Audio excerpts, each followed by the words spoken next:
nombre de sans-abri à New York explose. 70 000 SDF, un nouveau record. Pourtant, pendant 20 ans, ils ont été chassés par les maires successifs de la ville la plus riche des États-Unis. Notamment par Rudy Giuliani, du Parti républicain, qui les a expulsés par milliers dans des foyers en dehors de New York. Il y a 2 semaines, je suis allé me plaindre d'un SDF qui urinait et déféquait devant chez moi.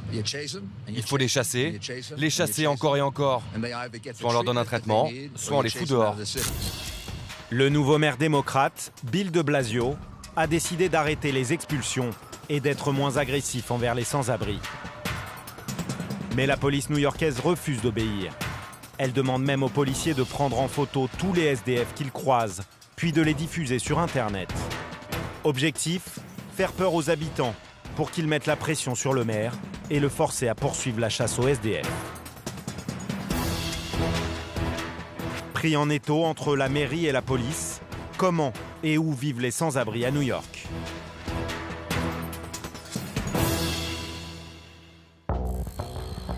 En interrogeant les SDF que nous croisons, ils nous donnent tous l'adresse d'un marchand de sommeil.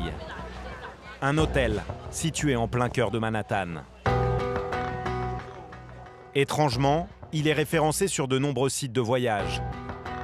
Et les chambres sont affichées à 85 € la nuit. Un tarif bien trop élevé pour des personnes dans la misère.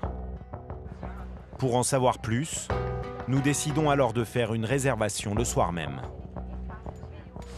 Bonjour, on a réservé 2 chambres. Vous voulez ma carte de crédit ?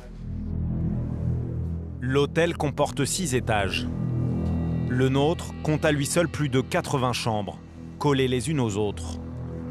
Des chambres, ou plutôt des cellules. La pièce où nous allons dormir mesure à peine 2 mètres carrés et n'a pas de fenêtre. Une grille de cage à animaux en guise de plafond et aucune insonorisation.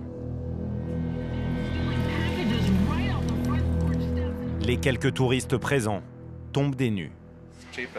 C'est le moins cher que j'ai trouvé pour dormir. Ça ressemble à une petite cage pour les poules. Ces vacanciers n'imaginaient pas possible que de tels logements puissent exister à New York. Mais ce qu'ils ne savent pas, c'est qu'il y a encore bien pire dans l'hôtel. En fin de journée, nous profitons du va-et-vient des clients pour explorer le reste du building. Étrangement, les 2 derniers étages sont interdits aux touristes. Que cherchent à cacher les propriétaires de l'hôtel ? Nous nous faufilons derrière un locataire.